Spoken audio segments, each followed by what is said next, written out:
My wife and I, we wanted to have conversations without her knowing.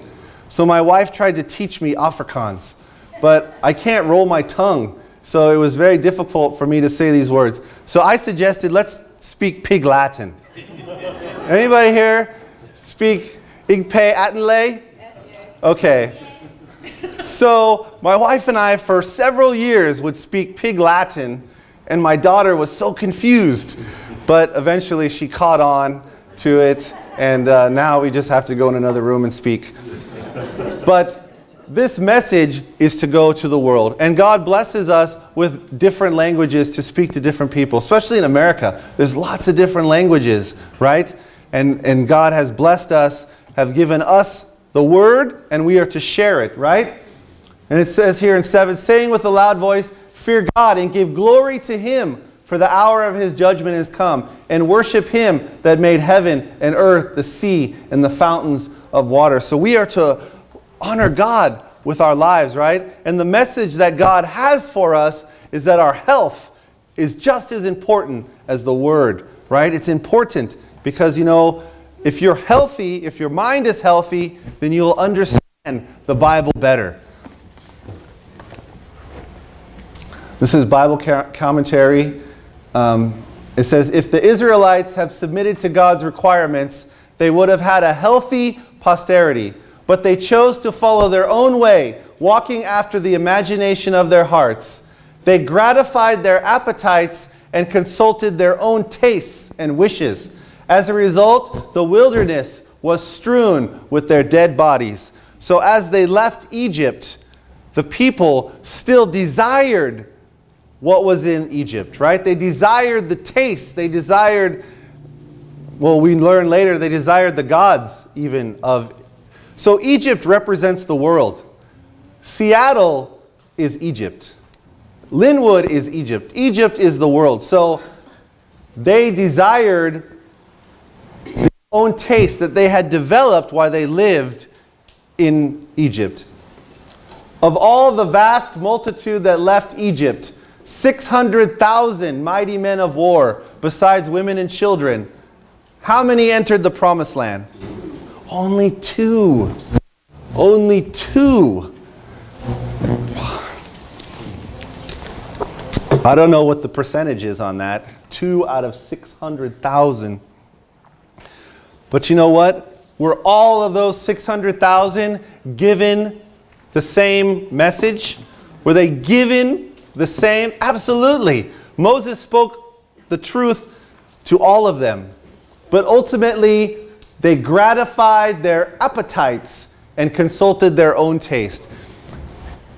Our desires for appetite should be what God wants for us. Is that right? It's what God knows what is best for our bodies. And as Franco mentioned, it was a pastor last night. He mentioned that we need to eat to live, not live to eat. So, you know, my wife, she has changed her diet immensely. She's trying to be more healthy, so she eats things that, you know what? It doesn't look that good. To be honest with you, it doesn't smell that good. And I tasted it, and it doesn't taste that good. But you know what? My wife understands that she's not trying to gratify her tongue. She's trying to have a healthy body. And if that's what it takes, then that's what she's going to do. And you know what? I've been a vegetarian for a little over a year, which is not good because I've been a Christian for 13 years. But I've been a vegetarian, and you know what? It's been a blessing for me. It really has. You know, the food, it's all in the preparation. You know, you'll go downstairs today after this, and we'll have this lunch, and it'll be all vegetarian. And will it be delicious? Yes. Oh man, it'll be delicious. It'll be good for us. And it's just a blessing. 1 Corinthians 6:20. For ye are bought with a price. Therefore glorify God in your what? In your body and in your spirit, which are God's. We can glorify God by what we put into our body, which includes what? The Word, right? This is not what we want here. This is not what we desire to have here. Church is not a place where you just come and hang out with friends and have a nice lunch. You know, now is the time to get spiritually and physically right with God. Now is our opportunity. I found this from Ellen White in Counsels for the Church. Do not sit down in Satan's easy chair of do little, but arise and aim at the elevated standard which it is your privilege to attain. Don't get comfortable. Don't come to church and just feel like, wow, this is, she calls it the easy chair. Wow. We need to get up. We need to get mobile. There's a parable that we've been studying in Matthew 21, the parable of the sons. One says, I will go, but what does he do? He doesn't do it. He doesn't do it. Are you telling God you come to church and you're professing that I will go, I will walk where you want me to walk and do what you want me to do as you learn and study, but then you go home and you don't do it? You go home and then you fall into the same ways that you were before. Matthew 16:28. Verily I say unto you, there be some standing here which shall not taste death till they see the Son of Man coming in his kingdom. Some of us, I believe, most of us here, Jesus is coming soon. That we will not taste death, that we will be alive when he comes. But in order for us to be alive, we have to be overcomers. Because as we know, in the times we're living, persecution is coming. Our faith will be tested. And some bad things might happen. But you know what? If we have given everything to God, mind, body, and soul, then we will not taste death, and we will rise to meet him in the air. What is this? This is the New Jerusalem. This is where we are destined to be. We are only visitors here on this earth, right? We're temporarily stuck here. But this is our home. Remember, it says in John 14, where is Jesus? He's here, preparing what? Place for us to live. Preparing a mansion, right? He's working. He was a carpenter. He knows how to build houses, right? Maybe, this is mine. Maybe the Yoshiharas are over here. The Bostroms, they have a lot of kids, so maybe they get one of these bigger ones. But God is preparing this place for us, right? Our minds need to be elevated, right? If you go back it says, arise. Get out of your chair, right? Get out of your comfort zone. Turn the TV off. Arise and aim at the elevated standard, which is what? Which is our privilege. We're blessed to be followers of Jesus Christ. We are blessed that we have been given a gift of salvation. That gift is everlasting life. That gift is a home in the heavenly city. Wow. Anybody here on earth offer you that? The greatest thing that they can offer you in Seattle is a penthouse. But doesn't go very high. And it's in a city that's noisy and dirty. Look at this city. Do you think this is noisy and dirty? You're walking on streets of what? On streets of gold. These are the things that must fill our minds. That we must be elevated. We're on this earth. But who's to stop us from thinking about heavenly things? Promises that God has given us. Promises that Jesus has given us. If only we can overcome this world.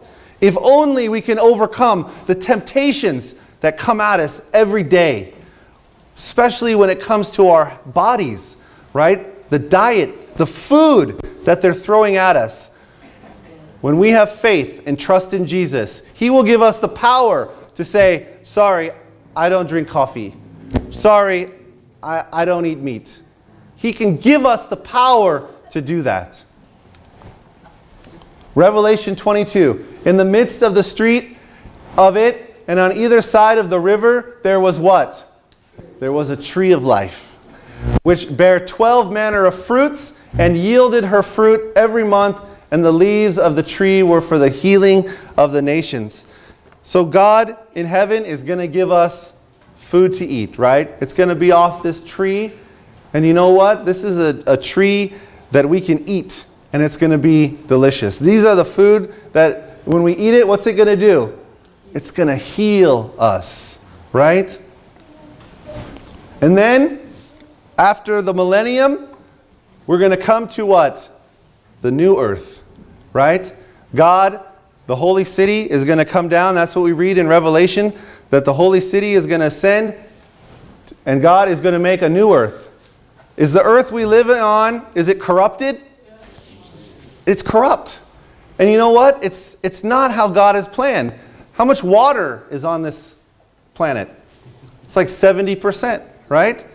So you have 70% covered in water, and then you have another so many percentage of desert and mountains. I saw some incredible stat that our planet has less than 5% of it you can actually live on. The rest of it is just impossible. So this planet has to go, right? It needs to be recreated.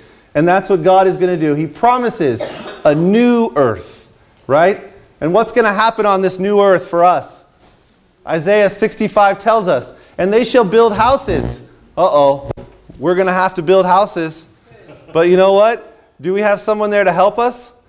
Absolutely. You know, you always have that friend that knows his way around tools, right? You know, for me, I'll call Edgar. He knows his way around some tools, right?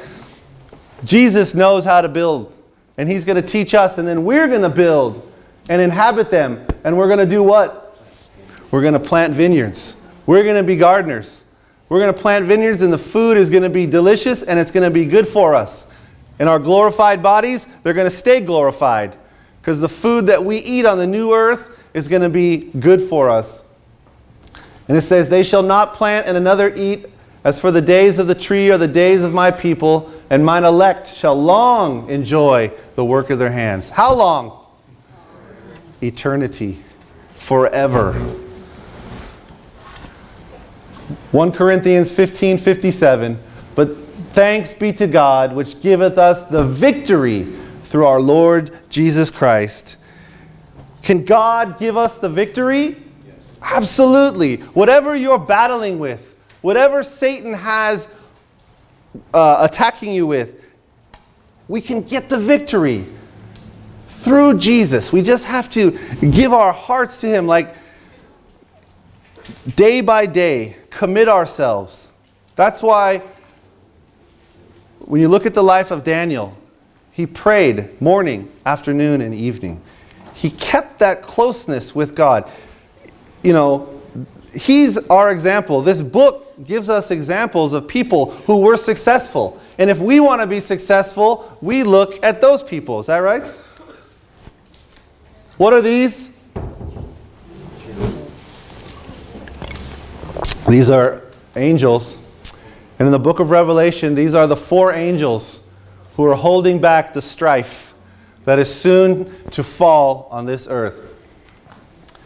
In Revelation 7, after these things I saw 4 angels standing on the 4 corners of the earth, holding the 4 winds of the earth. The wind should not blow on the earth, nor the sea, nor any tree. You know, our world is affected right now by lots of natural disasters. Is that right? It's happening because these angels who are holding these winds, he can't hold it back forever. In Book of Educations, angels are now restraining the winds of strife, that they may not blow until the world shall be warned of its coming doom. That's our job, right? Our job is to reach out to people and warn them something bad is coming. It's the example I was using about, you know, I take the bus to the city, so I'm standing at the curb, and I know that in front of me, that's where the bus is going to go. So if there's people standing in the street, should I warn them? Hey, there's a bus coming. And they're looking, I don't see any bus. And I'm like, hey, 4:30 every morning, this bus pulls up here. Now, I don't know a date or a time, but I just know it's coming. And it's important for us to warn people and to know that we cannot go on sinning forever. There's going to come a time when probation has ended. But today is that opportunity for us. It says, "But a storm is gathering, ready to burst upon the earth. And when God shall bid his angels loose the winds, there will be such a scene of strife as no pen can picture." We have to remember that as we are building up our character, or building up our faith, we're going to use that faith to overcome the strife at the end time. All we'll have is our bodies. They may take our Bibles, they may take our homes and all these things, but they cannot take your faith. And that's what we have to build up today. Build up our faith and trust in Jesus, that no matter what strife comes upon us, we know that our salvation is sure. Time is not on our side. But they tell us in 2 Corinthians 6:2, "Now is the accepted time. Behold, now is the day of salvation." Like Daniel, we talked about last night, when Daniel was in captivity and he came into Babylon, what did he do in his heart? He purposed in his heart to follow God no matter what. Was Daniel successful? Yes. He lived in Babylon. He lived in spiritual Egypt. He lived there, but he was successful even keeping his faith because he purposed in his heart. And did God bless him? Did God perform miracles for him? On Sunday, I will talk about several miracles. I will talk about the handwriting on the wall, and I will talk about Daniel in the lion's den. And it was the faith in God that Daniel had that he overcame. And you know what? When we have faith in God, is that a powerful witness to other people? It is. It's a blessing to us and a blessing to other people. So I pray that we can purpose in our heart. Let's give everything to God. Let's put it all at the foot of the cross. And let's be led and not in ourselves decide we're going to lead. Right? Let's give it to God. Let's be faithful followers of Christ. And will we be blessed? That's right. We will be blessed. Thank you. Can we have the choristers come up and we'll sing our closing song?